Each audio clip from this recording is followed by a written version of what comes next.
Hello, everybody, and welcome to another episode of the Guitar Souls podcast. This is episode number 137. Don't quote me on that. I think it's 137, but I think you're about right. Aye. Yeah. Oh, fuck it. Just think about that, right? Like, it's kind of bypassed me a wee bit. We are at nearly 4 years? Yeah. It's coming up for Christmas, which means we'll need to drink and do a live episode. Yeah. And we're 130 odd episodes in. Yeah. It feels like just yesterday we were doing episode 100. I felt like just yesterday we were doing episode 1 in your old house, in your other studio. I know. Dead soon. Fantastic. Yes. I'm sure everybody else in the fucking I'd say on YouTube, but anywhere you're hearing or watching this, you'll be like, yes, they'll be dead soon. Maybe not. So as usual, I'm one of your hosts, Mr. Levi Clay, and I'm here with my handsome, bearded friend, Mr. Mike McLaughlin. How's it going, bud? Starting to maybe feel a wee bit human. Yeah. And still fucking... Yeah, I know you were too ill to do a party cannon gig, which... That's 2 I've missed. That is a sign of actual illness. It's been really bad, man. Like, the last month has been really up and down with whatever's going on with this fucking gut of mine. But I'm pretty certain it's not going to be in serious. And if it is, well, I can't do anything about it, so what's the point in being upset?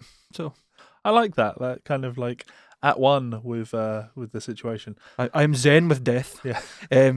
I think listening to the audiobook of The Subtle Art of Not Giving a Fuck last year kind of put a lot of things in perspective for me. And you only have so many fucks you can give. And you should give those fucks to things that you can make a difference for. Yep. I can't make a difference about my immune system except taking steps within my days, which I'm trying to do. Yep. So lifestyle I feel you. says me that's still drinking cans of Monster like nothing else. You can't make all the lifestyle changes all at once. Yeah, you got to take things in baby steps. Yeah. So I missed that gig in Manchester, which is a bit of a fucking gut. It was the last gig of the year. Supposedly it was really busy. It was really good. Yeah. With a lot of pre-sales. But you can only do what you can do. Sure. How are you? Yeah. You know, keep busy. Keeping as busy as one can, focusing on all this live stuff, focusing on getting this music down. I've got the entire set down now, so I'm happy with that.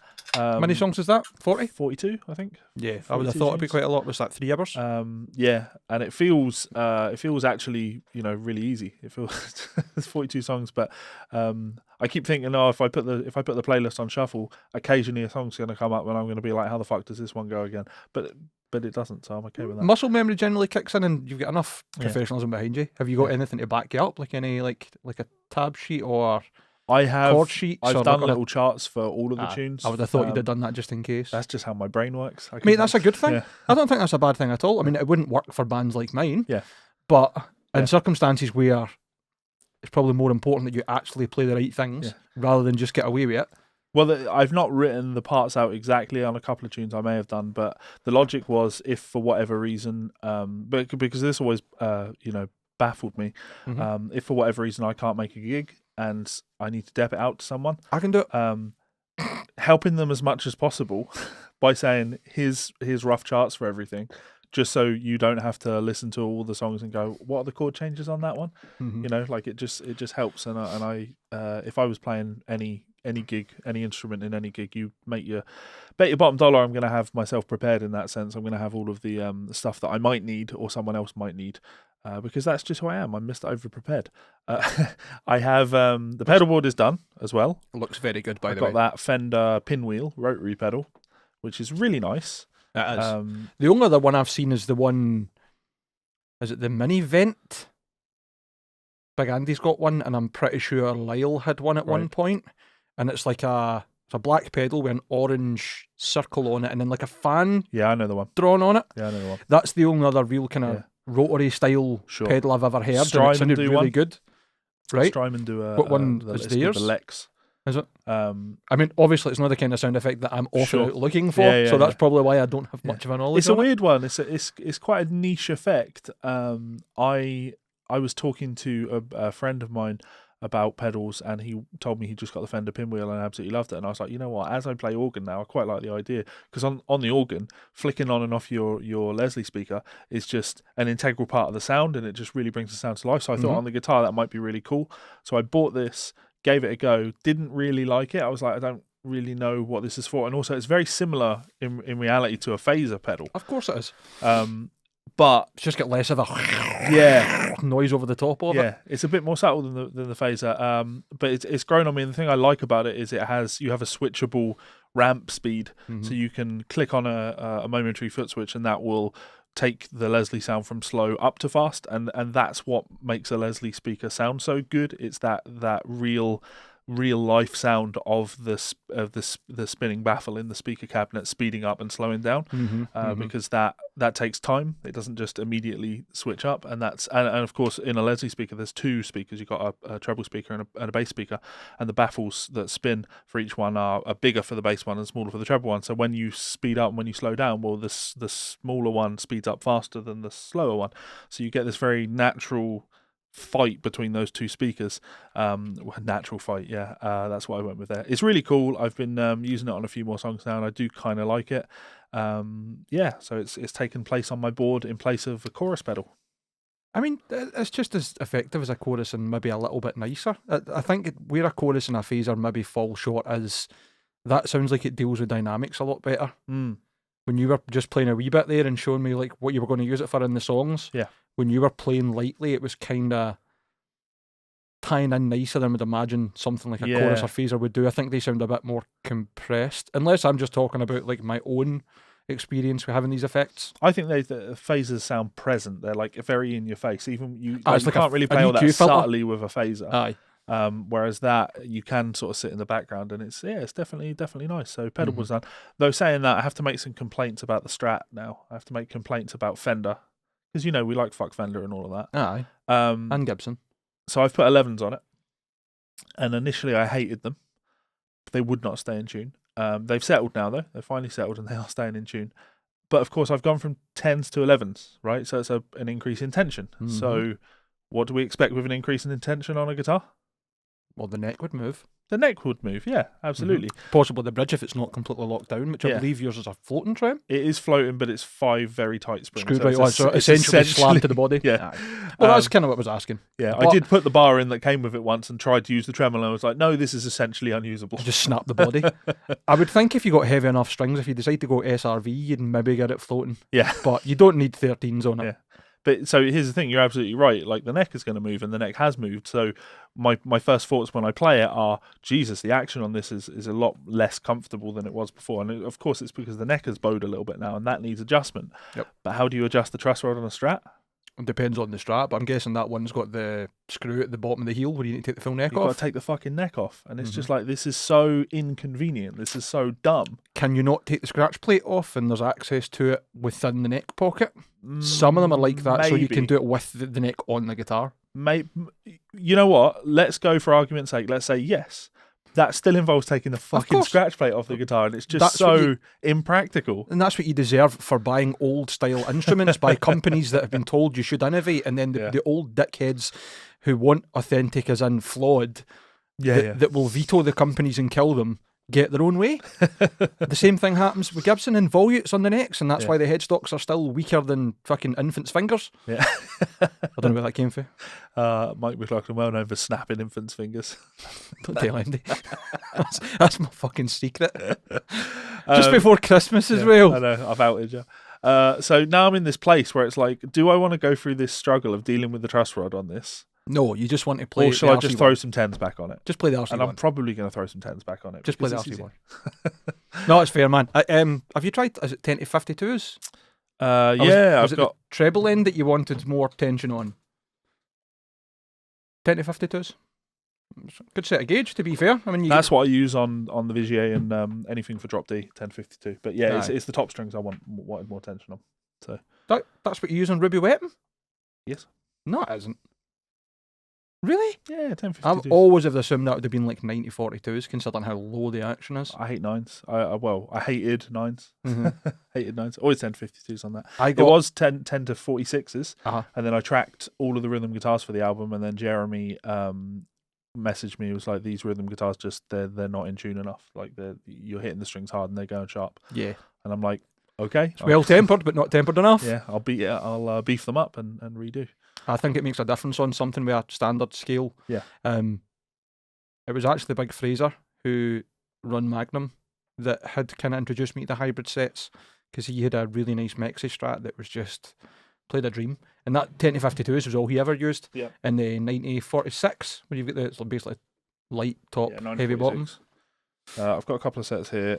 These are, that's 9s. Mm-hmm. 10s. There we go. Let's do a comparison. 10-46 and 11-49s. I think. And you're still using plain G's. That's the real problem. To be honest, that's the fly in the ointment for you. Yeah. To quote Ryan Blaney. It's going to be. We're going to go back to the 10-46s. I think that'd be a good shout for you. They do sound nice, the 11s, but yeah, truss rod adjustment. I'm not saying I can't do a truss rod adjustment. I'm just saying, is it worth it? That's a lot of effort. Is I it agree worth? with you. I could give it to Davey and have him do it, but any guitar tech is going to be cool. It'll be a couple of days, and then 3 weeks later, you're like, "So have you got that done yet?" So fingers crossed. Fingers crossed I get that sorted. Speaking of guitars, did you know? This show is brought to you by our friends over at Ormsby Guitars. We want to remind you guys that there is still time to get involved in the upcoming Run 16 guitars. Those include these incredible hypes available in 5 new colours. That Dragon Burst is absolutely stunning. You can also get your hands on one of the Metal X's, again available in a range of finishes. My personal pick has to be these headless V's, absolutely outrageously cool. Imagine one of those in an 8-string, I absolutely love these. And finally, the Ando San signature model, available in 6, 7 and 8-string availability. Go and check them out at Ormsby's website right now. This show is also brought to you by our friends over at Rev Amplification, a one-stop shop for all of your tonal needs. Head on over to their website to check out their range of lunchbox amplifiers, both the D20 and G20, 20-watt amplifiers with built-in 2-notes torpedo technology so you can record direct into your computer. If that doesn't suit, you can also check out one of their highly popular G2, 3 and 4 pedals, giving you that trademark Rev tone in a stomp box. Incredible tones, I use these myself. And finally, you may notice in the back of these videos a Rev Generator 120, an absolute masterclass in modern electric guitar tones. Check it out at their site now. So as always, a huge thanks to our friends and family over at both Ormsby Guitars and Rev Amplification. You can't actually see the Rev behind me right now. I should have that more prepared. If Mike slings his back out of the way, oh, there it is. There it is. It's on and everything. Sitting sideways. Because I've just been using it relentlessly. And it's just impressive for what I'm using it for what I need it for, which is a good, loud, valvey, clean tone. Here's a good shout, actually, just to we go back a wee step. Sorry to interrupt you. I'll go for it. You were talking about using your pinwheel in stereo. Yes. Getting a second amp. Do you want to just borrow mine? No, well, I have the second amp there, and it's there on the. I mean, you could have 2 full guitars. Oh, 2 full guitars. You could have both the Revs. You're welcome, yeah. I could do that. I'm definitely probably not going to. Definitely not going to do that, because I've got the TC Electronic. What is it? The BAM 200, and I was using that as the bass speaker, if you like, because. Okay, so let's do the story for everyone. The pinwheel is a stereo out, so I could run like a Leslie speaker would have. I could run the top and bottom speakers, and I of course have a stereo cabinet, so I can set a speaker input to my bass and to my treble. So I was running the Rev in the top speaker and then the TC BAM through the bottom speaker, just so I could really hear what that Leslie is going to sound like coming out of 2 separate speakers, and it was cool. Don't get me wrong, it was cool. But it wasn't worth it. I think if you were going to do it stereo, you'd probably have to do it in 2 separate cabs, so you were getting actual left and right stereo, rather than 2 from the same cab.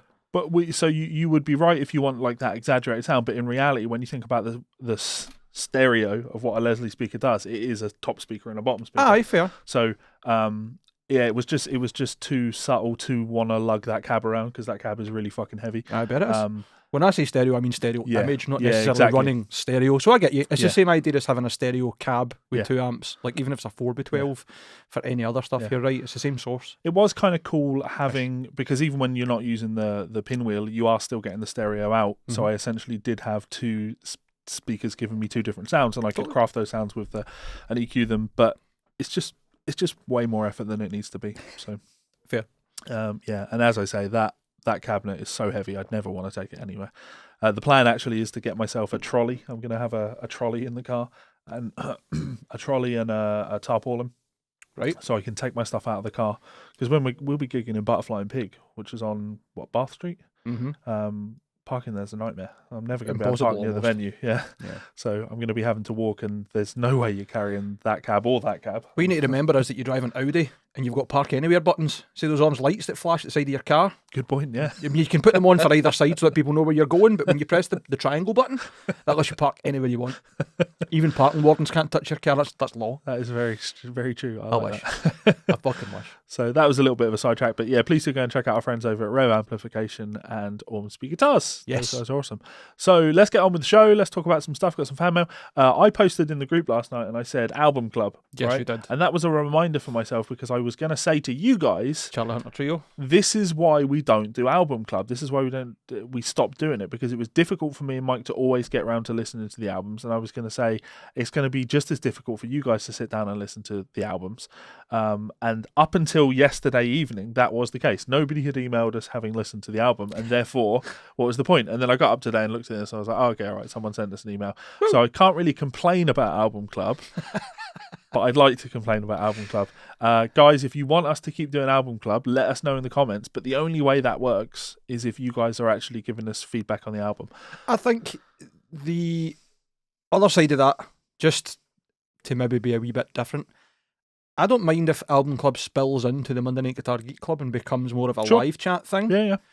And we just prompt it Yeah. like this. So we can use this as an example and see what happens tonight. But I agree with you, it'd be good if we could do it. Let's read Jeffrey Tomita's email then. Jeffrey, thank you very much for emailing again. You're a lovely, lovely gentleman. Hello, gents. I want to follow up on Levi's suggestion for an album. I listened through the Charlie Hunter Trio album and was absolutely blown away by the performances and the sonic footprint the three members were able to occupy. I listened through 3 times, found new bits that caught my attention each time. I can't thank you enough for giving me some amazing guitar work to admire and draw inspiration from. Also, I dropped my bottle shop and found a bottle of Jura for a reasonable price. I looked up the Balvenie 12 but couldn't justify the £60 they were asking. I'm enjoying the Jura, appreciate your suggestion, Mike. Fuck the Tories, Jeff. Yes, I'm glad you enjoy it. I have to jump in and say, Jeff, where the hell are you based where Balvenie is £60 a bottle? I'm sure Jeffrey said he was in the States. I might be wrong. I mean, that so would no, make does say sense if he's- £60 Yeah, if he's done the conversion. potentially. I'm glad you got the Jura. I'm glad you enjoy it. It's in my mind one of my favourites. It's really peaty, but it's still easy to drink. It's not like total firewater, or like eating a peat bog. Some of them can be like, oh, that's nice, soil. Yeah. You know what I mean?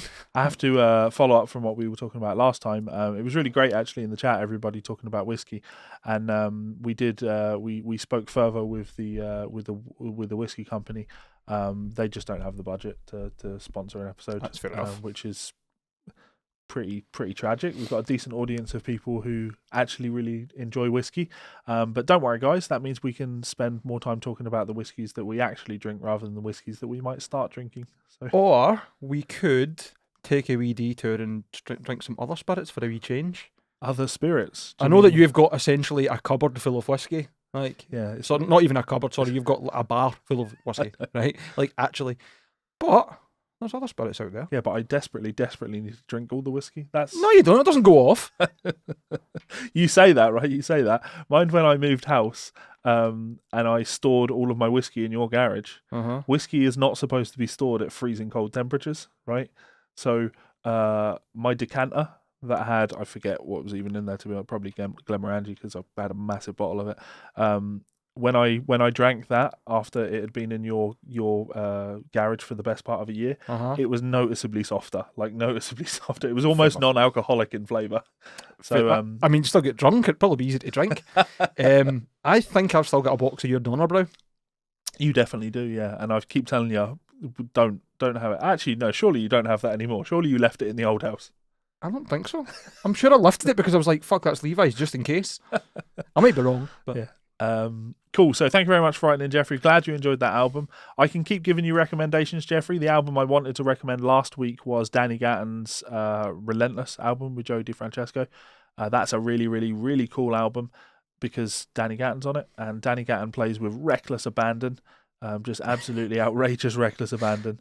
What a good way to describe somebody's playing. It's just wild to hear it. It's kind of like you and I were both into technical guitar players growing up, like real technically proficient guitar players, and anybody that went down that route but wasn't very accurate was definitely not the sort of thing that we would hold in very high regard, right? You would listen to I don't know. Okay, so let's go Kerry King or Jeff Hanneman. You know, Mm-hmm. super rough around the edges. I was never going to revere a player like that compared to someone like Paul Gilbert, because Paul Gilbert was really, really refined. I think it's contextual to the music. Yeah. I don't think you would. The reason I don't really like Deicide, right, is because it's Slayer, but with fancy solos. Right. It's just a bit too polished. So you get like big, like, run of the mill minor 5-string sweeps. You know what I mean? Yeah. Like 6-note arpeggios or whatever the fuck it would count as, like a sweep tap. But then you get Slayer, and it's a lot more frantic and evil and Yeah. Reckless abandon. exactly. Yeah. Aye. So if it's contextual, I'm cool Yeah. with that. And I feel that when you listen to Danny Gatton on Relentless, a lot of it is that just reckless abandon. He just goes for stuff, and it's not always very clean.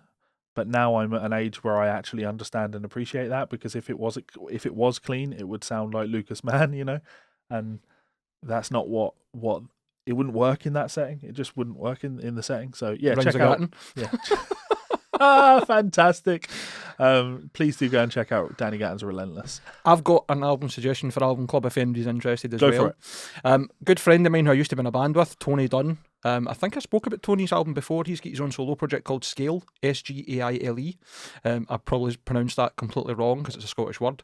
But his album just came out. It's called Ideals and Morality. It's only been out a couple of days. It's like, it's really hard to put in a genre because it's kind of post-black metal-y. The two bands that I think, you'd be surprised how good it is. It's really, really, really good, actually. I say that as if like I didn't expect it to be. Yeah. Credit to Tony, he's done a great job working on this himself. But it's like somewhere between Devon and Isan. Right. So, proggy, big melodies, lots of layers. I would recommend you go and suggest you go and check it out. It's really good.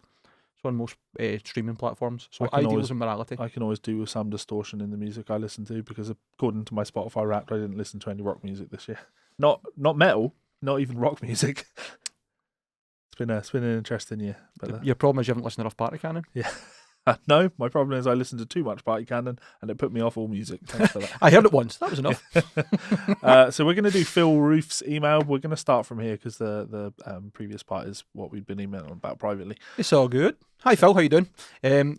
Phil says, I listened to the most recent show tonight. I'm not sure how you feel about digital stuff, but adding chorus and whatever else you need to a song or two could be accomplished with an HX Stomp or whatever the other HX products are.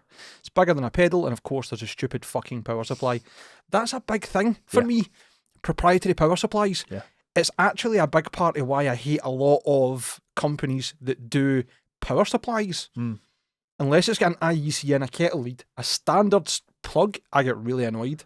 Because there's nothing worse than in my mind at least, for my gigging needs, I can go to any fucking place you can imagine in the world, and as long as I've got a fucking kettle lead, I'm good. Yeah. You get them with the Euro plug on it, you get it with the US plug on it, and they just work. I mean, obviously you need to watch voltages and shit, but it depends where you are.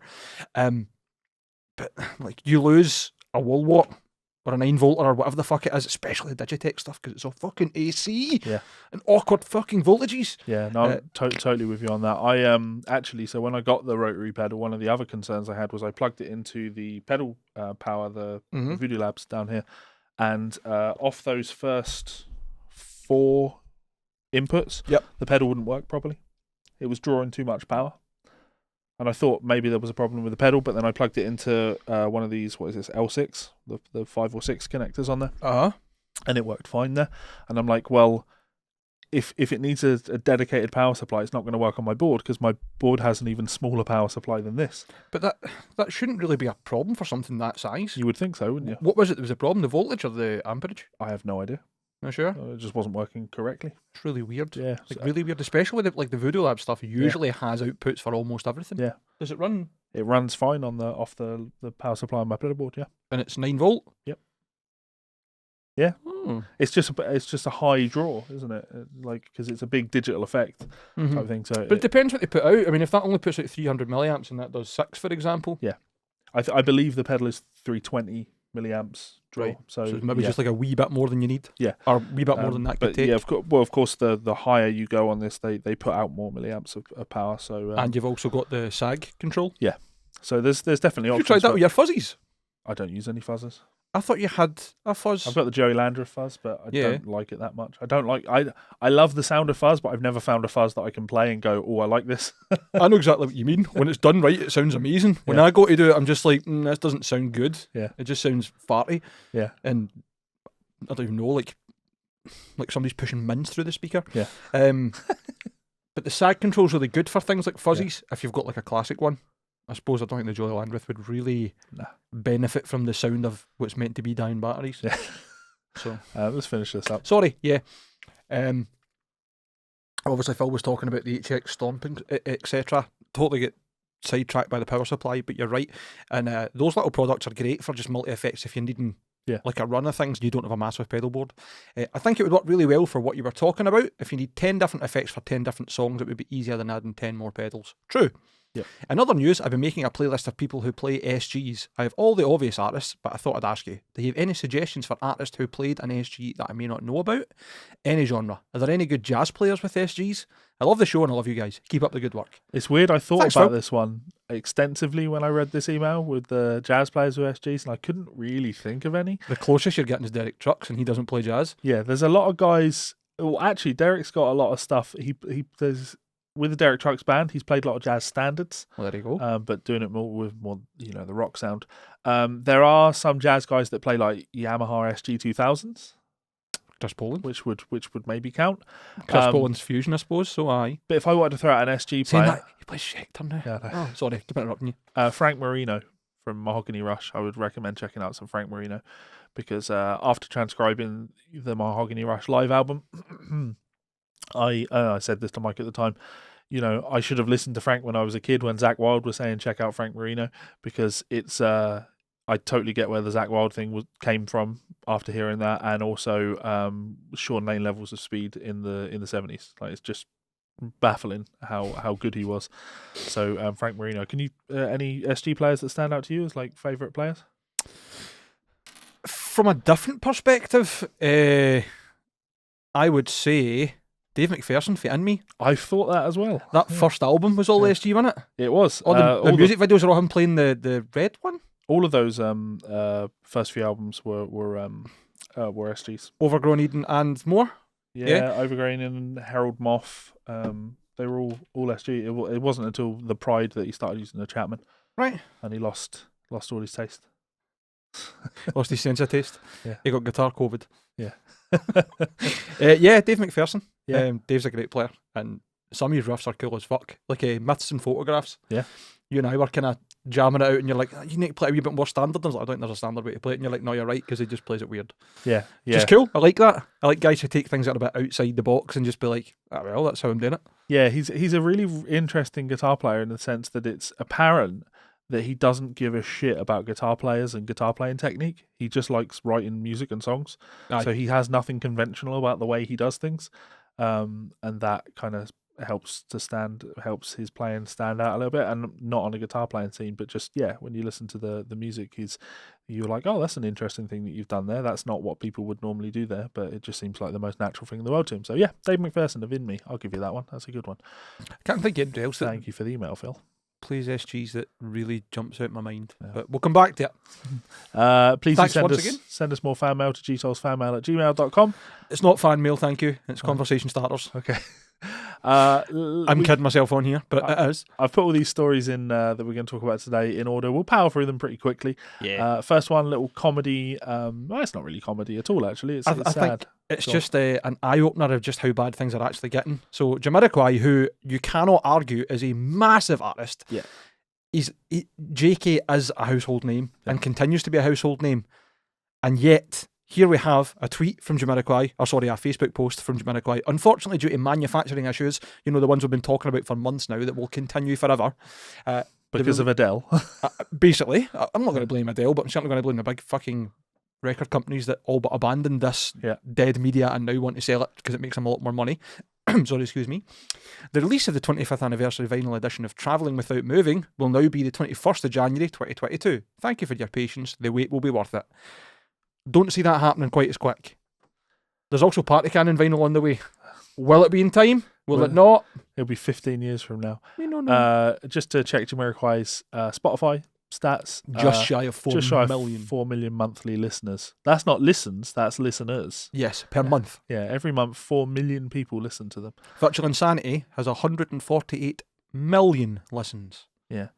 So they're a big deal, and they can't manage to get vinyl made. So yeah, definitely an issue.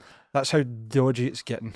Let's you posted this in our little admin group. I did, right? Tell us about this, Mike. Thought was pretty good. I believe this is a spin-off from Consequence of Sound, the website. This is Consequence Heavy. Right. This is heavy music news, or Heavy Consequence, whatever it's called. Stage diver floods entire venue after kicking pipe at hardcore show. Watch. Headliners Show Me the Body. What a name for a fucking band. Never got to play as the incident happened during opener Candy's set. Now, we've all been to a gig where, or I would imagine most of us have been to a gig where there is somebody who's a bit over enthusiastic with their karate kicks and spins and special moves, we'll call them, in the pit. I haven't been anywhere where a fire, like fucking, what do you call it, sprinkler has been kicked off the roof that's caused major damage or anything like that. I've seen quite a few bad things. I've seen lights being pulled off roofs and shit, but now this is new. This is the kind of thing that would happen at a party canning gig by accident. Way, and that will absolutely have fucked the gig. Yeah, I like that the band tried to continue playing. And I can imagine the stage manager went, no, Yeah. with all the sliders. Yeah, so that's Nearly flooded the full fucking venue. It gets me. And do you know who Hate 56 is? No. You never heard of Hate 56? It's a YouTube channel, and it might just be one person, I believe, but it's a guy who films pretty much every hardcore beatdown metal show you can imagine. Really good handycam footage. Sure. And like the ultimate underground music documentarist by accident. Not by accident, but like has become mega popular because of how good these underground bootlegs of shows and stuff are. And I seen somebody make a comment like, Hate 56 video, next video is going to be a banger when I saw this. But I was killing myself laughing. But that's another YouTube channel to check out, Hate 56, which is Hate, the number 5, and then the word 6, I believe. There may be people that are into that. There should be, because the videos, you'll have seen the video of, fucking don't remember the name of the band. It might be Harm's Way. Have you seen the one where it's like a hardcore band that's been dubbed over? The singer's like a big, massive, tattooed, muscly guy, and he's like two-stepping and everybody dubs over it. Yeah, I'm pretty sure that's Hate 56 footage. Yeah, that's classic footage. We are going to move on to talk about something that's pretty gay. Mm-hmm. What was the quote from before? What was it that I can't even remember what Brent Hines even said now? Gay ass bands. Yeah, okay, that was it. That was it. Like that. So here's a gay ass story for you. Sebastian Bach changes Skid Row lyric with homophobic slur. I mean, it's good, but it's maybe a bit late. I'm not being silly. I'm not trying to be an arse, but power through this and you'll see why I like this. Sebastian Bach, what a man. The evolution of woke Baz has been almost as fun to watch as woke Axl, the former Skid Row frontman, growing increasingly more bold and expressing his left-leaning political convictions publicly in recent years. Baz obviously meaning Sebastian Bach. From standing up for gun control reform to wearing fuck Trump garb and abruptly ending an interview following a homophobic comment directed at Rob Halford, to telling Stain's conservative shitstain Aaron Lewis, this might be Stained, Stain's conservative shitstain Aaron Lewis to fuck off, it's been fun to watch the guy we associate with 18 in life turn into such a mensch. What the fuck is a mensch? Is that like an American slang? No idea. American fans who are on, if you want to confirm, or if it's not American, even better. Some fans have noticed that Seb has even changed a key Skid Row lyric during his live performances lately.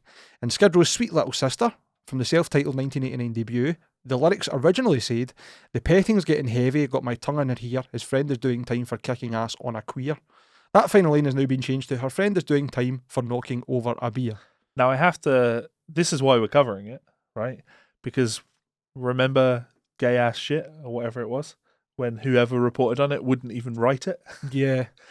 They wrote it. And that's helpful. That doesn't say gay, that says queer, that's different. It's not offensive to quote what somebody else says when you're talking about the fucking thing that they said. Yeah. So I only clicked on this because I placed a bet with myself on whether or not they would have censored what it was he said, and I was going to have to go and do my research on what the actual lyric was.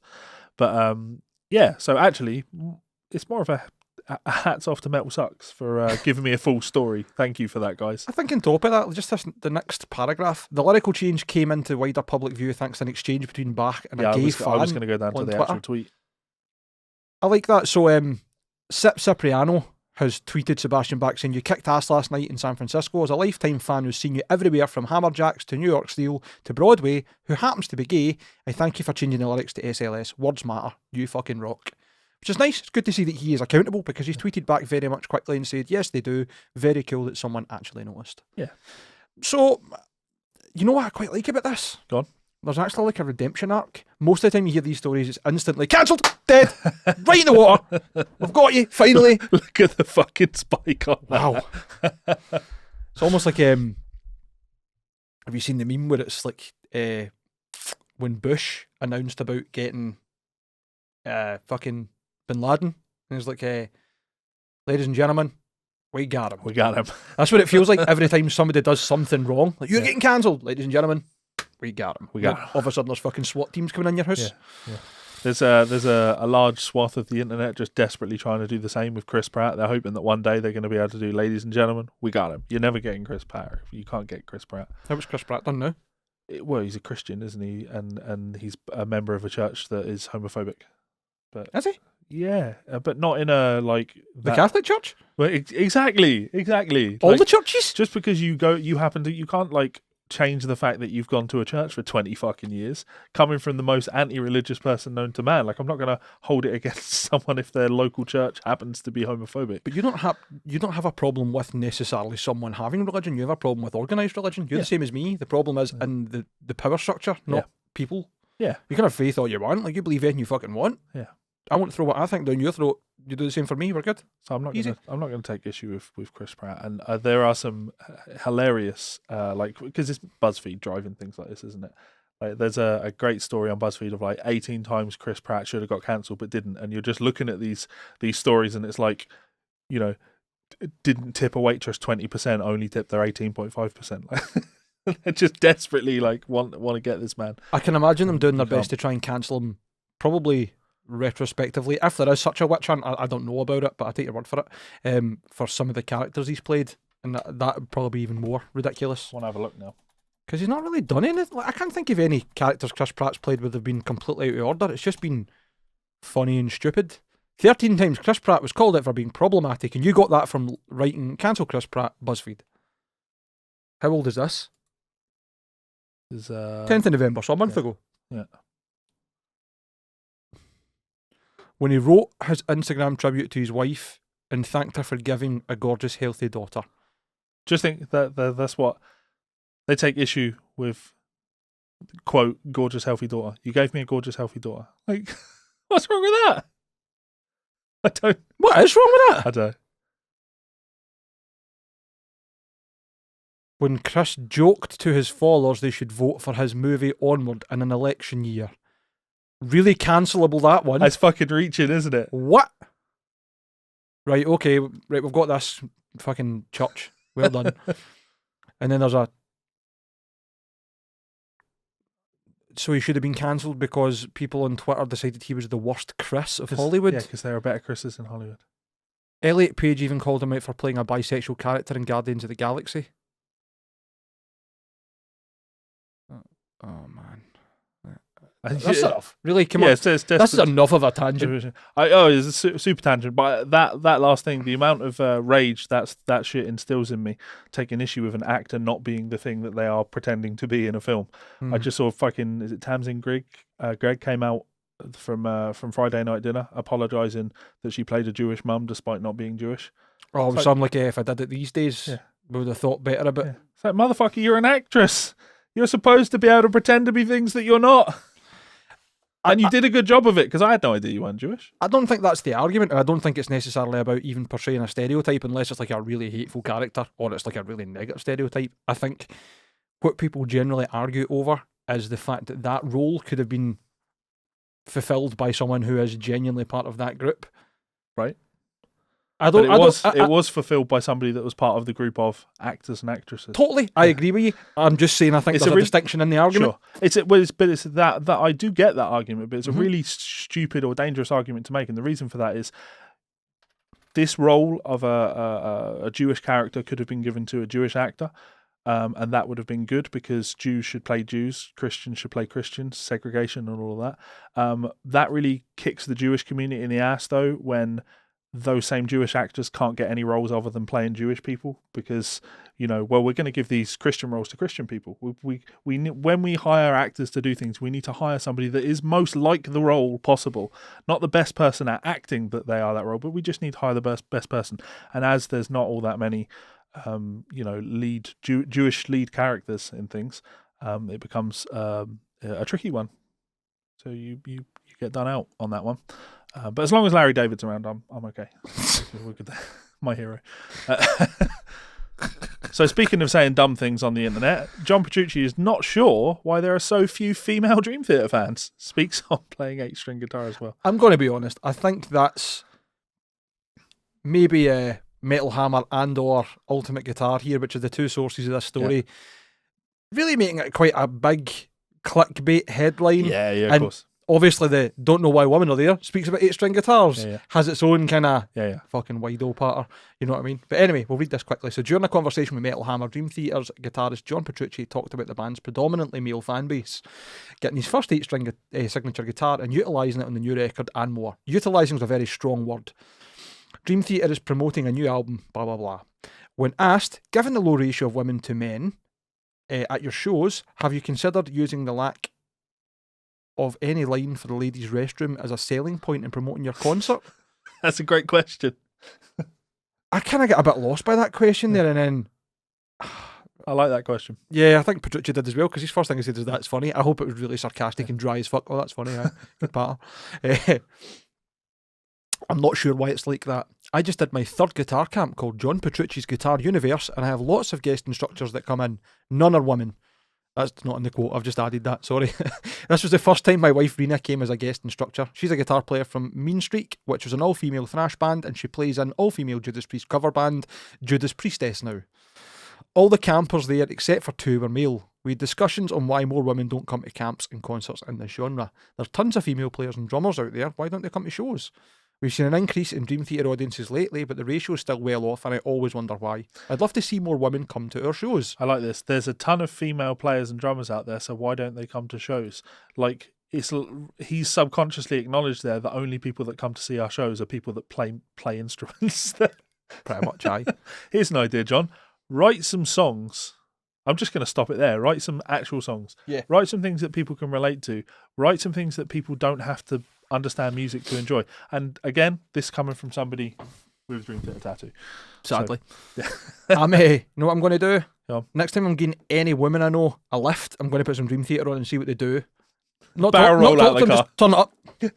I'll just put on a change of seasons and be like, just listen to this song. It's great. It's dead quick. Of course, this totally works both ways. Like, so I went during the week. I went out to Edinburgh to the theatre with Melissa, and we went to see Heathers, the musical. Nancy was at that on Saturday. Absolutely fantastic. She said it was amazing. Absolutely enjoyed it. Thoroughly enjoyed it. 2.5 hours or something, wasn't it? Yeah.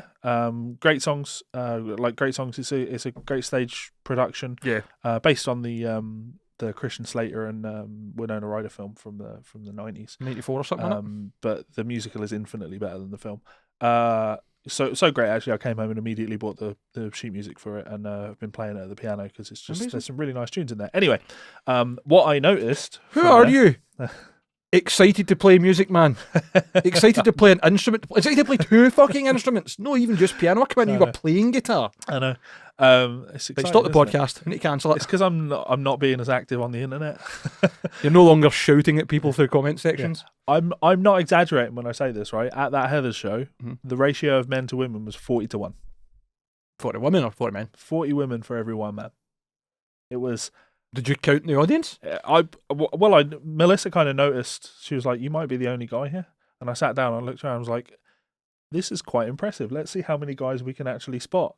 And it was an insignificant amount of males. A gaggle of males. And if you then factor in how many of those males that were there were straight males, because Heathers is very much like a gay musical. The worst song on it is "I Love My Gay Dead" song. My Gay Dead Son, as far as I'm concerned. Musically, it's the weakest song.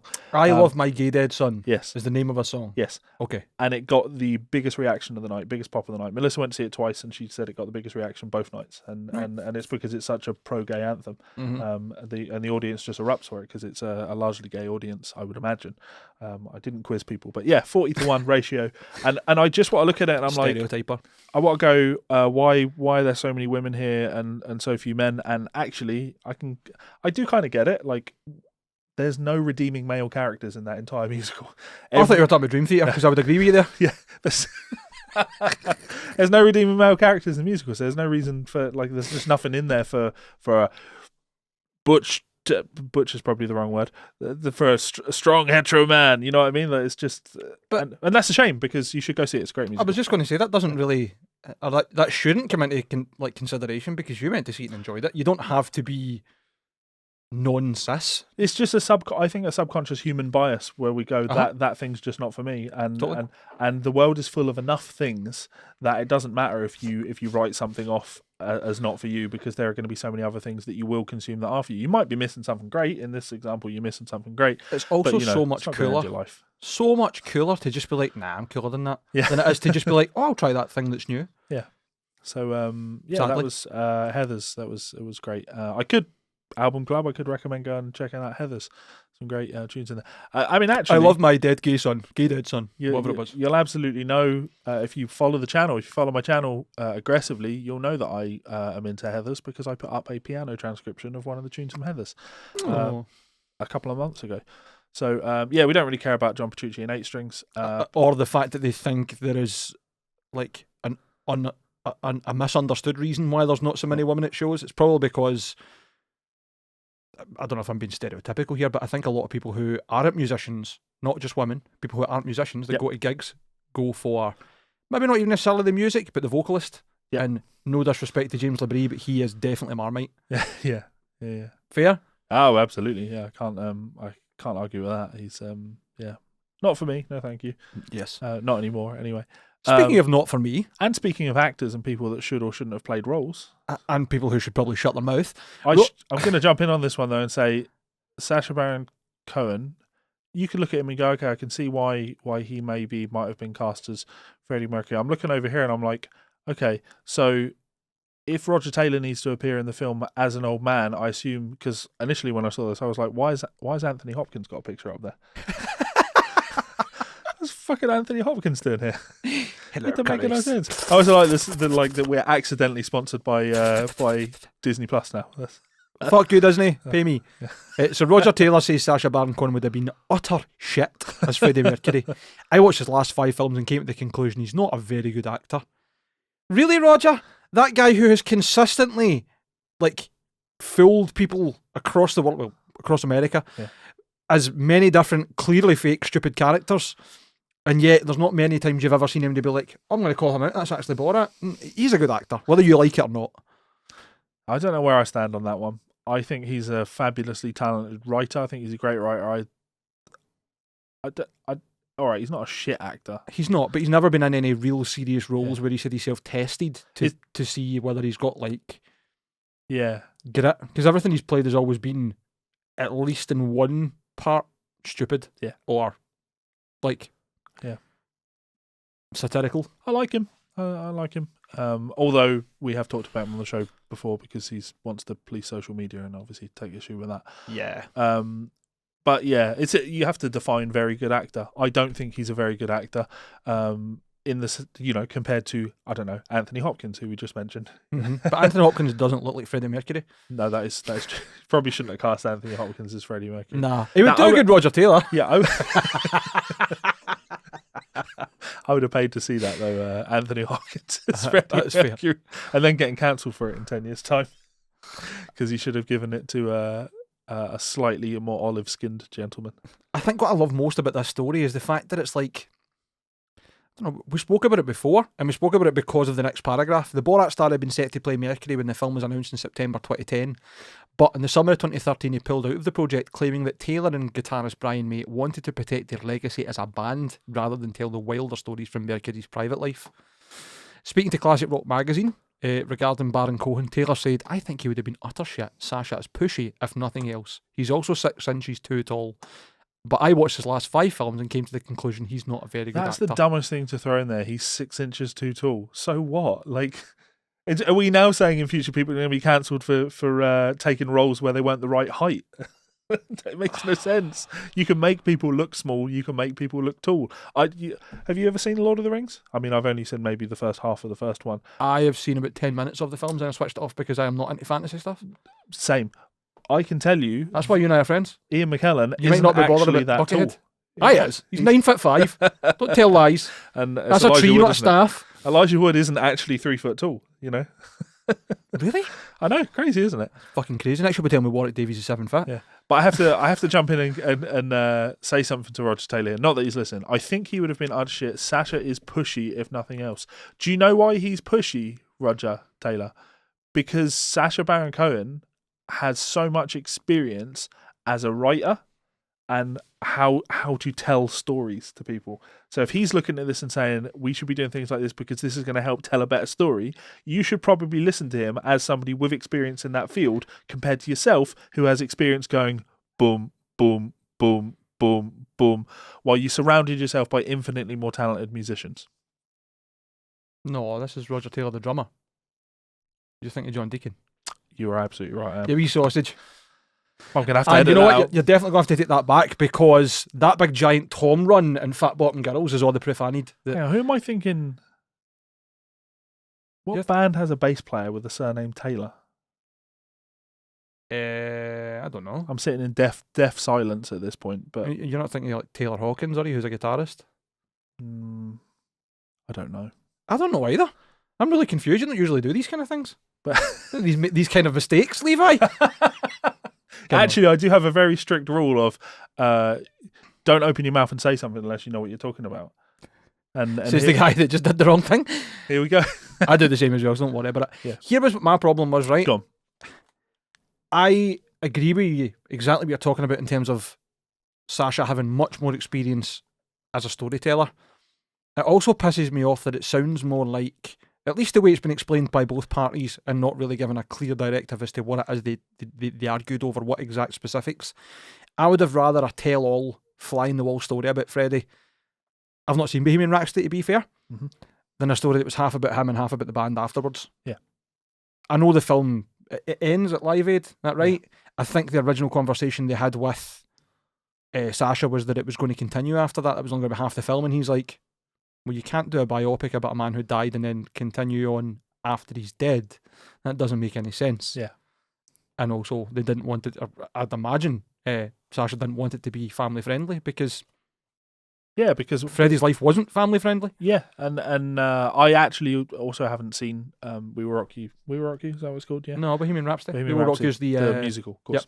Yep. I haven't seen it yet. I've heard it's really good, but I have seen Rocket Man, which I referenced to you and said you should check out because it's excellent. And that is, I'm not going to say it's R-rated, but it gets really fucking gritty in places. That I think that's what it needed. Like Elton John was an interesting character with a story to be told, and it doesn't need to be dressed up. And yeah, I'd be interested to see what Sacha Baron Cohen had in mind for that film. But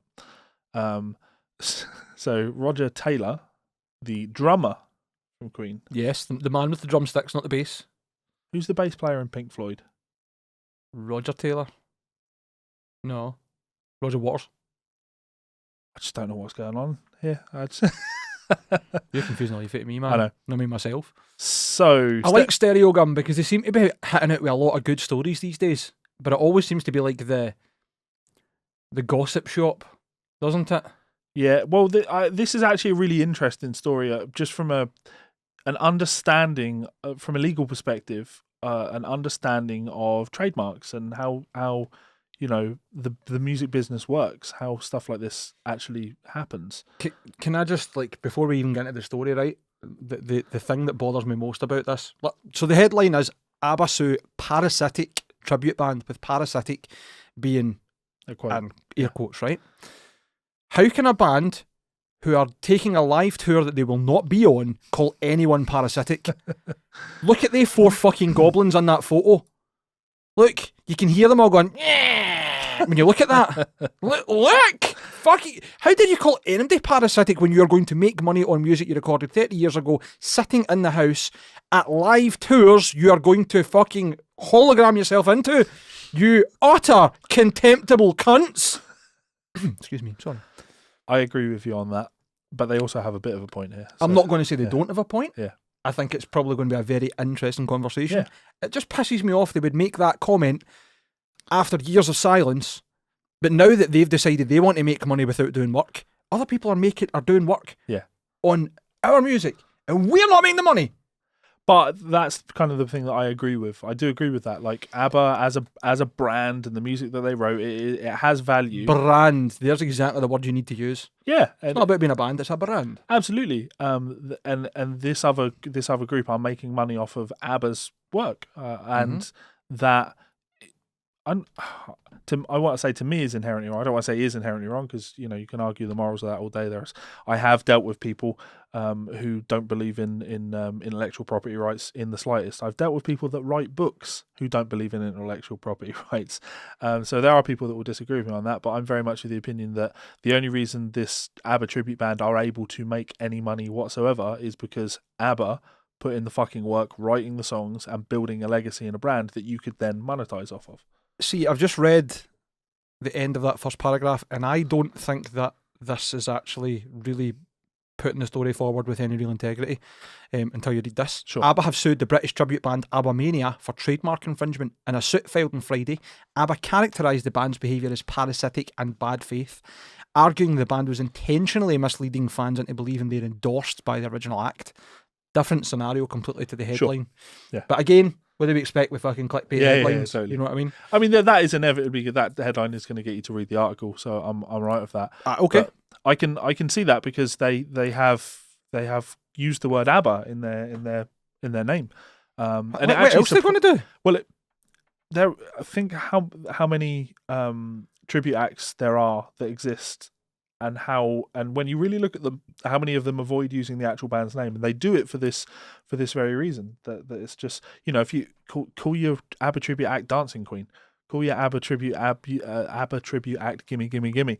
Like calling it using the band's name in there is you're running a serious risk there. You're running a risk of this happening because ABBA have a very fair right to do something about this.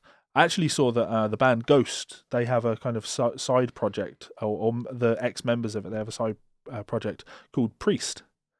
And that surprises me that Judas Priest aren't acting on that. But they don't have the right to the word priest. They will have a trademark, I would imagine, on both Judas Priest and probably Priest because their fans will refer to them as Priest. Fair, but... I could be wrong on that actual trademark, but that's why there's a discussion here. It's not like the right... what's right and what isn't right. It's the interesting discussion around where the law actually sits on things like this. What because people don't actually put any thought into this. Like as a listener of this show, do you guys can you see the issue with a band being called ABBA Mania? Would you have issue with a band playing around the country called Party Cannon Forever? Depends if I make more money than me. There is another band called Party Cannon. Is it? An American band? Okay. Yeah. I don't know if they were out before or after us, but there's a video of them playing, and the singer's like a big skinny guy with a beard and long hair, and he's wearing a USA thong and a cape. Yeah, they're nearly as interesting as us. Nearly. You want to scroll down? We'll read the rest of this. Sorry. Saying that, see if you just scroll up a wee bit. Musicians Review 2021, NFTs. The exact reason why I do not want to read anything that has ever been put out by a musician. Yeah. Defendants include the term official and original in many of their marketing materials, website pages and social media handles, which give consumers the impression there is some kind of association, affiliation or sponsorship between ABBA and ABBA Mania, the suit reads. Now, I buy that because I think probably the most famous tribute band in the world would be the Australian Pink Floyd. Yes. Right?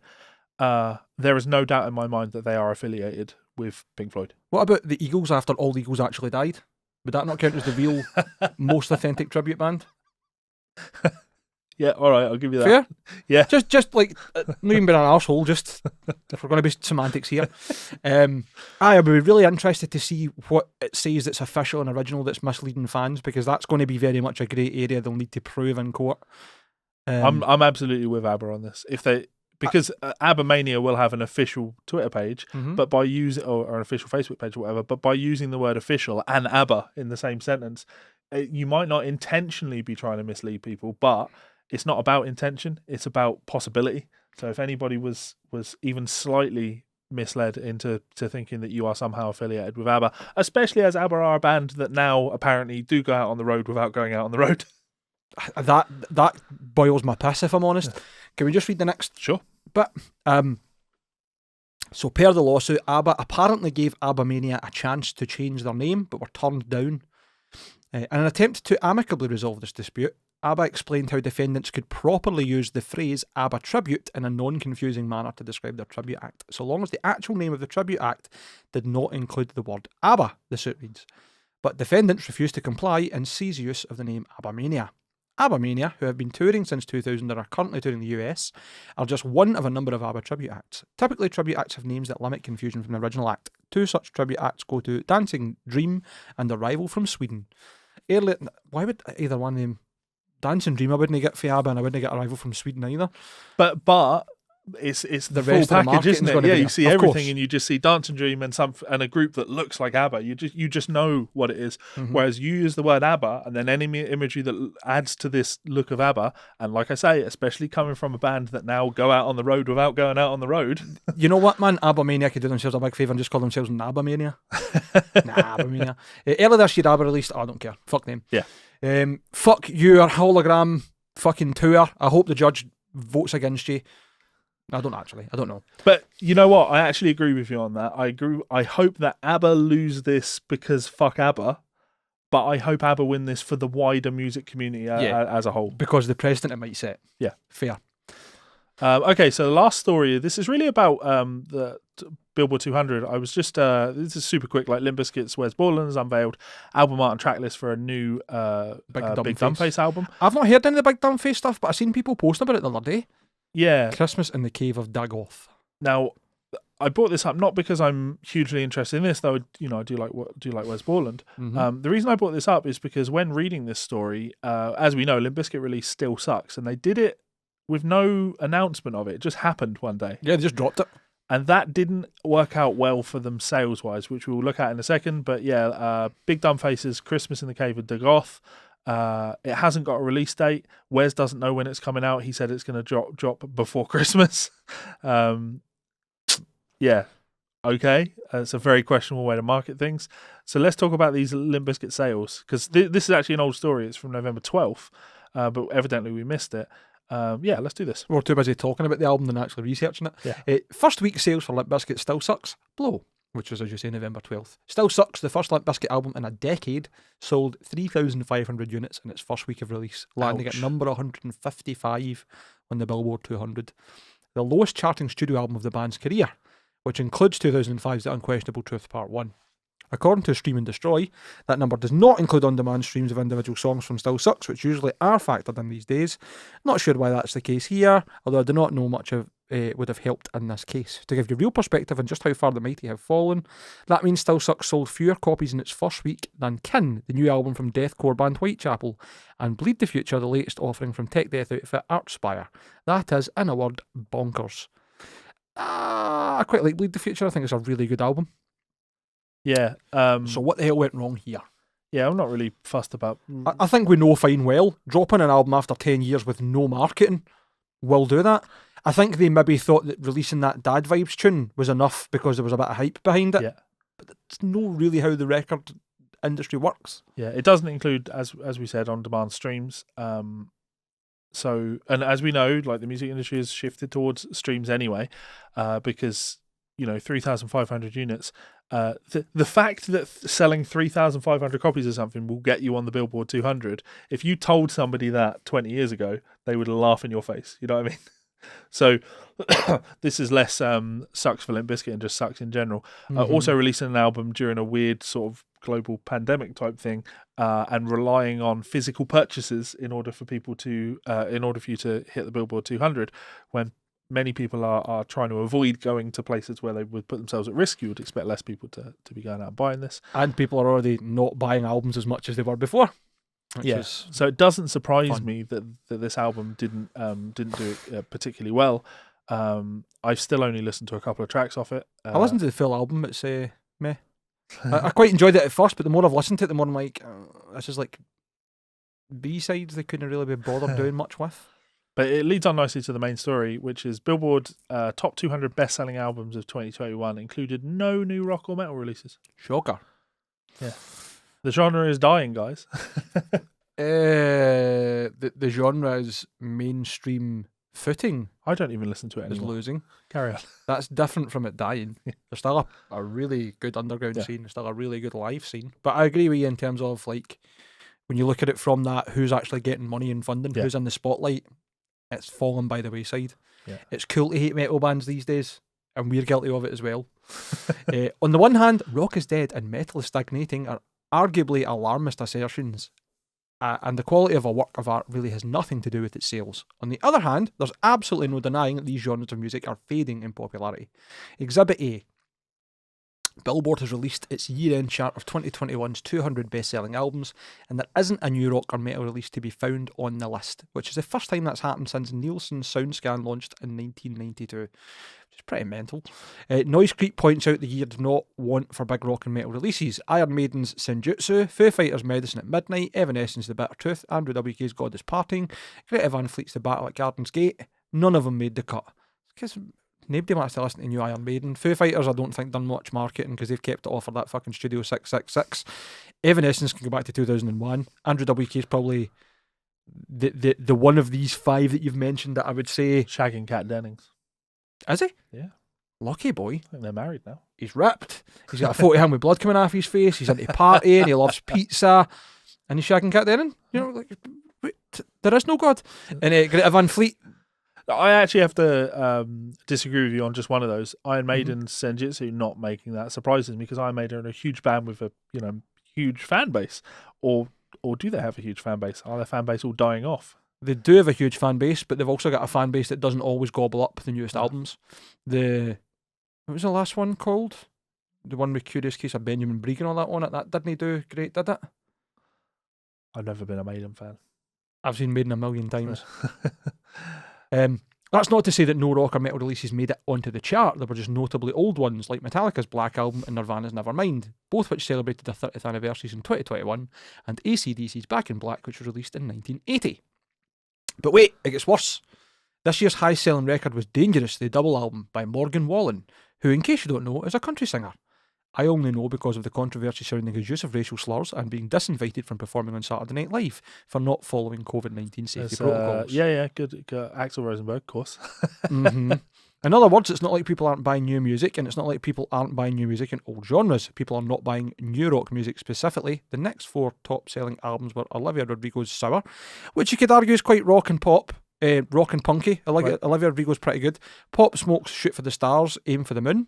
Taylor Swift's Evermore and Drake's Certified Lover Boy. Yeah.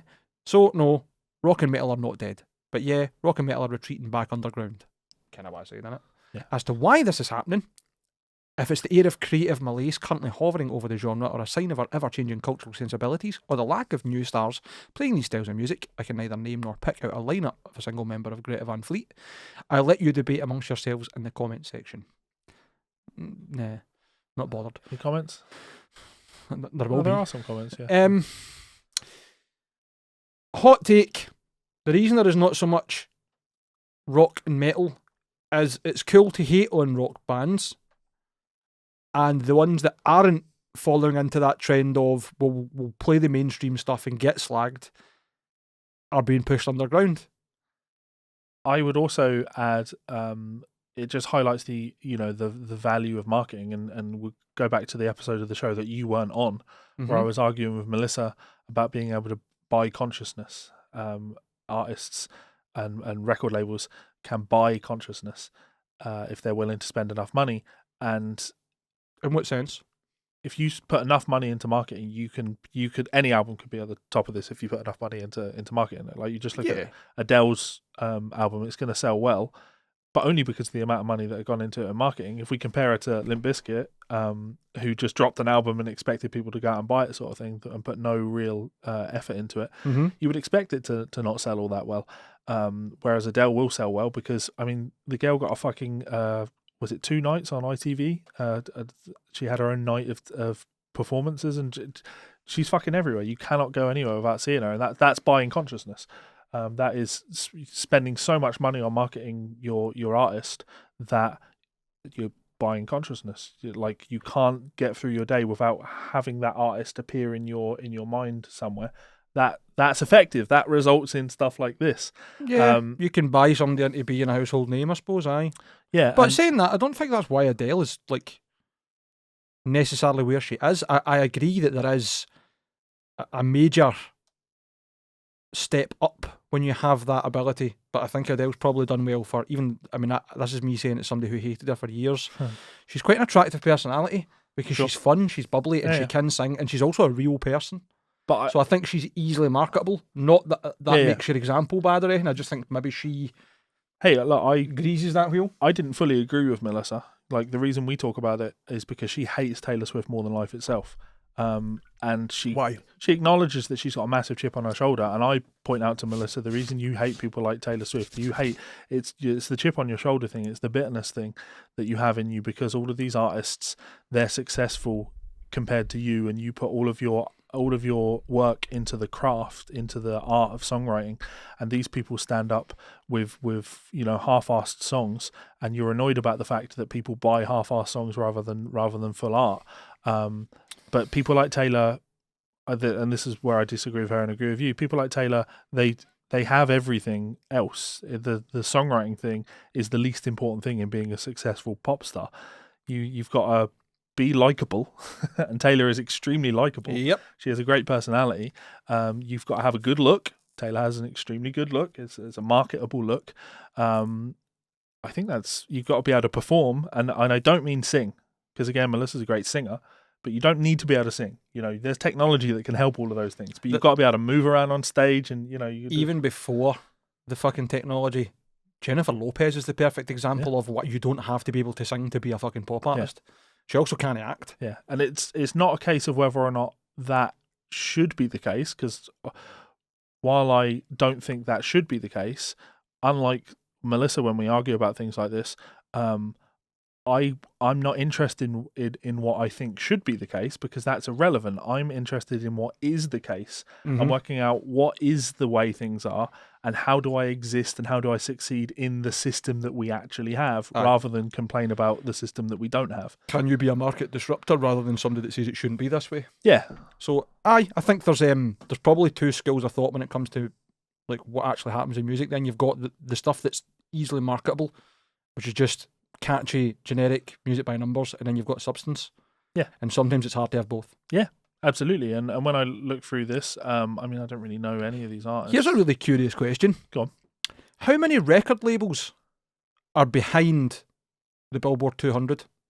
Because I would bet it's not many. Yeah, it absolutely wouldn't be. And that will be the stranglehold as to why metal and rock aren't getting a say in, for the most part. Because there's no money in it. Yeah. Yeah. And that and when you've got people like fucking Machine Gun Kelly, who has a ticket representing punk rock or whatever, you may do. Come on. And it comes back to that idea of being able to buy consciousness. Chris Stapleton, he's good. It'll be a small portion of record labels involved in this. Mm-hmm. Not just because record labels can put all the money into the marketing side of things, but also the big record labels have pull with all the people that play stuff on the radio. And of course, how do you, well, maybe not so much nowadays. The Big Boys Club. 20 years ago, how did you buy consciousness? You were on the radio. Here you go. Play that song for me. You just had to be on the radio over and over and over. And it's programming people, isn't it? It's like if you hear these songs enough, then you you subconsciously start to hear it and enjoy it and like it. It's like you don't listen to radio much, don't you? Not never at all. Never at all. There's a Scottish boy that did a remix, like a kind of dance version of "Tell Me Something Good," and it's really climbed the charts and done really well. Right. I think it is fucking terrible. Right. It is like somebody's opened Fruity Loops, right? Dropped in a vocal track. Yeah. Credit where credit's due. He's actually got the instruments in key to it, and that's no me slagging like artists and producers and stuff in general. But there's a lot of people who will just not bother with any sort of tonality and just go away. Oh, I think that sounds good, and it's probably because there's been songs in the charts for years ago that are the same. The piano and the vocal sample are different keys completely. But it's like, so don't be wrong, it's quite funky. It's like kind of, I don't even know how you describe it, man. Like soft house music. So kind of really slow build up, but the instrumentation is just fucking terrible. There is orchestra hits that have got hundreds of reverb on them, but they're like programmed in, so they cut the trail off of another one. So it's like that's stuttery and shit. And from like a technical standpoint, it is fucking terrible. Yeah. But I've heard it so many times that when it comes on the radio, I'm like, tell me something good. Yeah. Oh yeah. Yeah. Like I would. So, you ever seen the David Firth thing about this? No. You know David Firth behind Fat Pie and Burnt Oh, Face sure. Man Yeah. all those things. It was commissioned by, it might have been the BBC, to do something about music and whatever else. And he's got this one where it's just like meant to be like this generic guy who's never, just like the general consumer, and he puts headphones on him and makes him listen to this fucking shite music. And at first he's like screaming about turn it off and all the rest, and then coming in he's like, oh, I definitely listen to that. Yeah, that's like the super chat. It's fucking, yeah. He's cut the market in half. I honestly feel that way about like Lil Nas X with Old Town Road, like that taking off. I don't get it. I don't see the appeal in there, but it was played enough that it just becomes part of the social consciousness. I don't think that's a bad thing. It went viral on was TikTok and then SoundCloud, sorry. Yeah. And then the legitimacy of it coming back to the charts was the fact that there was controversy around about it because it wasn't allowed on the Billboard charts. If we were talking about it. The one in here, just scrolling through here, that jumps out to me as being an interesting one to make the Billboard 200 of best-selling albums of the year is Christmas by Michael Bublé, because an album that only really probably sells its copies during 1 month of the year to make it into the best-selling albums of the year is very impressive. It's like fucking Mariah Carey, man. Yeah. Climbs out your 11-month sarlacc pit to harass us. It's definitely an interesting list. There is quite a lot of rock in here, but as pointed out, it's all old. It's all old stuff. Aye. Mariah Carey's Merry Christmas, 178. And I'm not seeing so many old. Hybrid Theory is still on there. That's amazing. Wow. Well, did Chester die last year? No, it was more than that. A good few years ago, I believe. Yeah. That. See, to be fair, man, I still listen to Hybrid Theory quite a lot. And Meteora. I'm not seeing tons and tons of old hip hop and stuff, though. I've just gone past Graduation by Kanye West, which I know is a very old album. So, who knows? The music industry is an ever changing and evolving thing, and my thing is always to not complain about what it is, or try not to complain about what it is, but to predict where it's going and work out how we can survive moving forward, and to make it the best that it can be for you moving forward. Because just whinging about, it would just be so much better if it was this. Well, guess what? It fucking isn't. That's why I have no interest in fucking whinging about Spotify. An artist whinging about Spotify. Oh, they don't pay us enough. Sorry, they don't pay you enough. But you made the deal to have your stuff on there, right? You didn't have to take the deal, but you took the deal. You all took the fucking deal, and now you're complaining that the deal's not good enough. Back out of the deal. What's the alternative? There doesn't need to be an alternative. What is the alternative? No. There has to be an alternative. There doesn't have to be an alternative. How Piracy. There you go. There's the alternative. There does not have to be an alternative. So you're recommending that artists who aren't happy with how much they've been paid by Spotify put their own stuff on torrent sites? No. I'm saying that it's supply and demand. If there's demand for music, and there is demand for music, or Spotify wouldn't exist. Because they can provide a product for people. When Spotify say to labels and to publishers, this is how much we're going to pay, you just say, not enough. And you keep saying, not enough. And it doesn't work because some people fold and they go, cool, we'll take the fuck all. It also doesn't work because the technology moved quicker than the businesses, in my mind. I think we moved so quickly from MP3 downloads that were free to actually listen on Spotify and then all these other sites. Because if you remember, it was iTunes and you had to buy the tracks before. And then, because you had quite a massive iTunes library, did you not? Not a purchase stuff. No? No, I have a massive iTunes library, but it was my imported... stuff for your discs and stuff CDs, like yeah. Same Pagoda, different sauce, really, innit? Like, you had legitimate copies you had to buy. But then this on-demand streaming, you don't have to own it model came out. And at first, Spotify was free. The technology moved way quicker than the market. Yeah, but that's the point right there, right? Spotify was free, but a service doesn't take off unless there's music on it. And the artists that went, cool, we'll go with this, they signed their own death warrants. They signed everybody's death warrants. And now we're in a situation where so many artists are on Spotify that really you're just shooting yourself in the foot by not being on Spotify. And I'm gonna stick to my guns and not complain about how things are. Complain about how things are and how they should be. I accept how they are.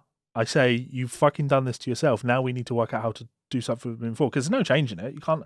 The horse is bolted.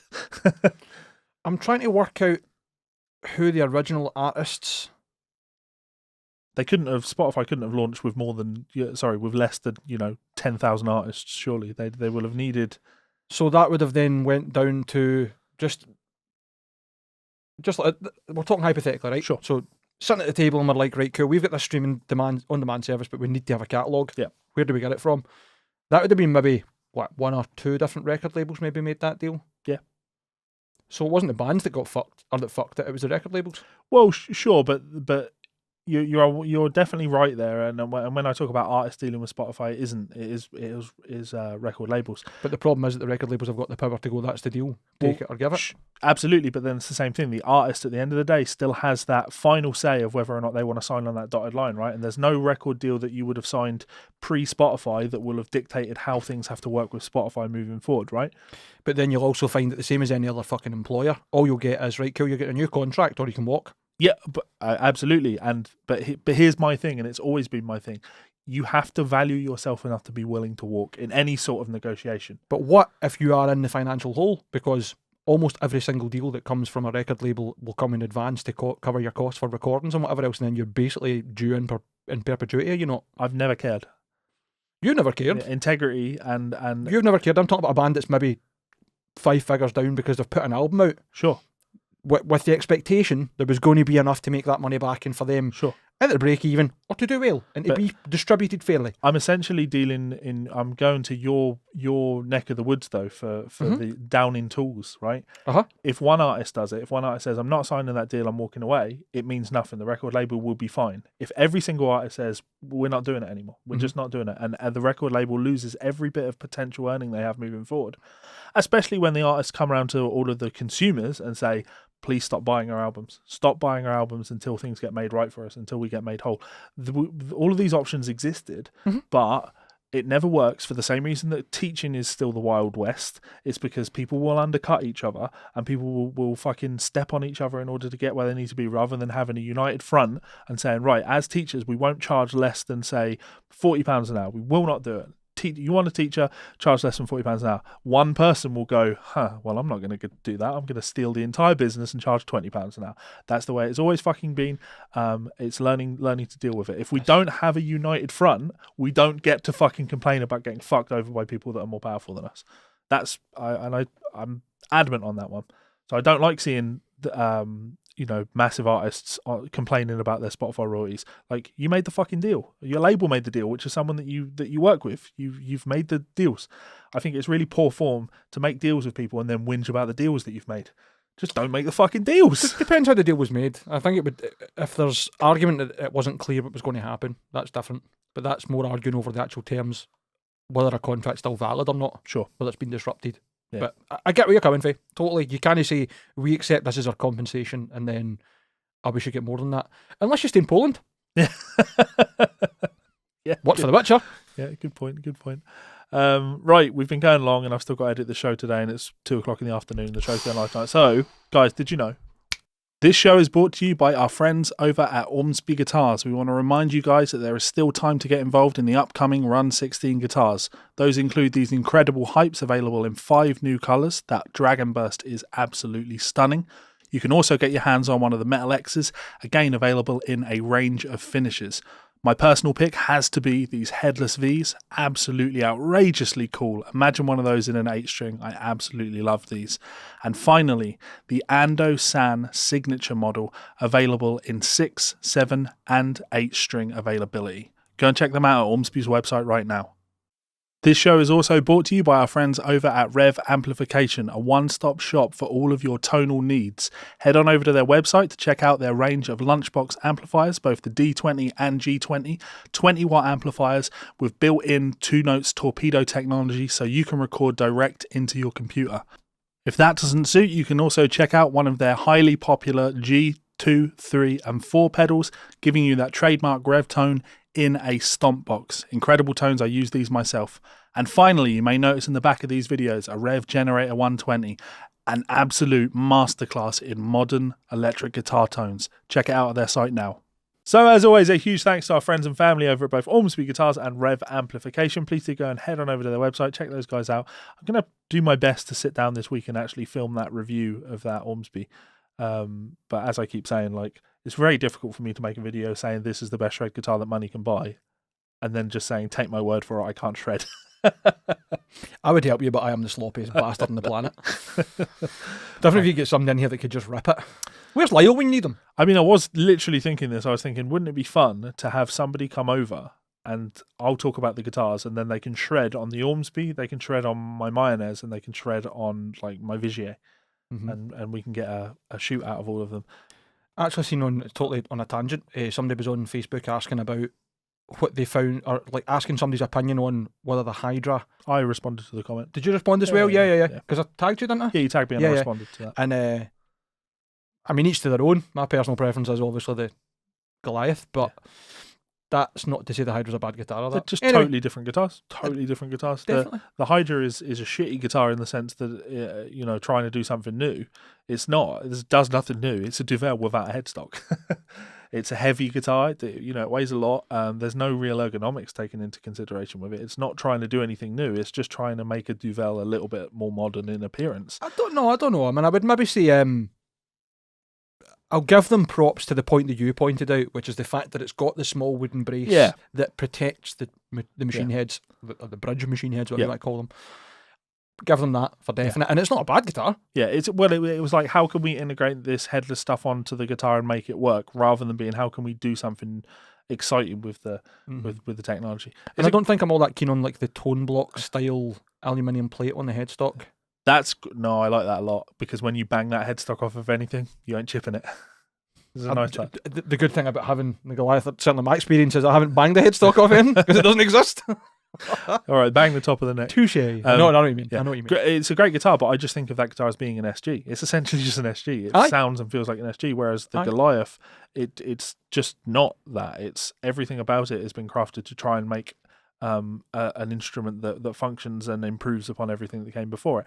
And all right, you could look at it and say, well, it's really just the Strandberg, and I'm going to go, okay, well, fair point. There's a lot of stuff on this that Ola was doing that Perry is now doing too, but that's not. It still comes from the same place, which is the Strandberg was trying to do something really cool and different, and there are elements of that are really great that Perry's using as part of his designs, and that's I can't take issue with that. I think innovation on top of innovation can't be a bad thing. Yeah, trying to get it better, and all props to Ola. He's an incredible engineer. His ability to set things up in terms of not aesthetics, what do you call it, like engineering, tremendous. My personal experience of the Strandbergs that I've played and people I know who've owned them, there's been a couple of questions about the longevity of some of the hardware. Right. I don't think there's the same concerns. Certainly I've not seen them, but maybe that's because they're kind of new to market in comparison with the Ormsby ones, and I know the hardware was developed kind of in hand with Hipshot. It was originally Hipshot that built the hardware, and then Perry was doing his own. So yeah, when I think about Strandberg, I think about a company that started out creating custom shop instruments, same as with Ormsby, but then how many different production runs of Strandbergs have there been made in different factories with different places all the way? It's like they can't decide the best way to do business. Whereas I don't think that's necessarily a bad thing. I think it innovating is in going, right, well, if we get this factory to build it, will they be better quality? I don't think it's necessarily a bad thing. Where I think that falls flat is the majority of people I've seen who go after the runs are looking for like the Washburn ones, because they're the better quality ones. And that's exactly my point. It's like a company that isn't entirely sure what they're doing of what's best for the company. You should just be able to look at things and go, okay, this is what the customers actually want to buy on the second-hand market. Let's just do that. Whereas with the Ormsby stuff, it's like we know what we're doing. That Perry knows what he's doing. He does. Perry is a smart businessman. He knows exactly what he's doing. Runs a tight ship and makes great decisions. So, and I think when I look at that Goliath and I play it, it's the result of loads and loads of great decisions, but also knowledge on the subject. So, yeah, that's fair. I think you pretty much hit the nail on the head with that one. The only thing I would say that kind of adds to that, I suppose, adds to the argument that I'm making, is that we can't really distinguish you don't really, or it would be hard to say that that's like an undistinguishing feature where they're going like, well, we don't know where to build it, because Gibson and Fender have been doing the same thing for years and years and years. Like, every brand has different places they do things, different price points, different qualities, different hardware, different expectations. Yeah. It would, in my mind, come to suit that there's going to be a chance that other brands will have the same. Yep. But you're right in the sense that Goliath's fucking unbelievable. Unbelievable. I like that. You're right. And I wanted to say, because I say this to Melissa often when people would say, you're right, I always go, I often am. But of course, not when it comes to band members. Queen's drummer. No. Bass player. That's it. Freddie Mercury, the drummer. Is it Deep Purple's bass player? Who's Deep Purple's bass player? God. You said that you had something that you wanted to bring up to end the show, I believe, when we were talking about records. Oh, yeah, it was just a sign off, that was all. Oh, okay. All right, hang on. I'll let you find this first. Levi's now playing the "Is this a real person or am I making it up?" game. Who's Deep Purple's bass player? Roger Glover. That's where it's come from. Right, so he's not Taylor. Roger Taylor, Roger Glover. See, to be fair, I get, maybe, I don't know if this is like a weird thing to admit, so when it comes to remembering names and stuff, I kind of struggle with it in terms of, for whatever reason, my brain doesn't really store names for people two faces all that often. The way it stores it's like how many digits were in the word and whether there's repeating digits and stuff. I swear to God. So like I'll see somebody's face and I'll be like, fuck, I know their name is 6 letters. Really fucking weird, right? And I'll be racking my brain like, no, I know it's like, I don't know. There's 2 B's in it. I know there's definitely there's two of these in this, and it racks my brain. It's the most annoying thing in the world. I try to I mean, it's we don't go into my mental health and genetic wiring on the show. I, when I go out places, don't tend to talk to a lot of people or introduce myself to a lot of people. It's the way I am. It's the way I deal with things. And I find it interesting to watch people like you, who's very socially friendly. You meet lots of people and you introduce yourself and you introduce people.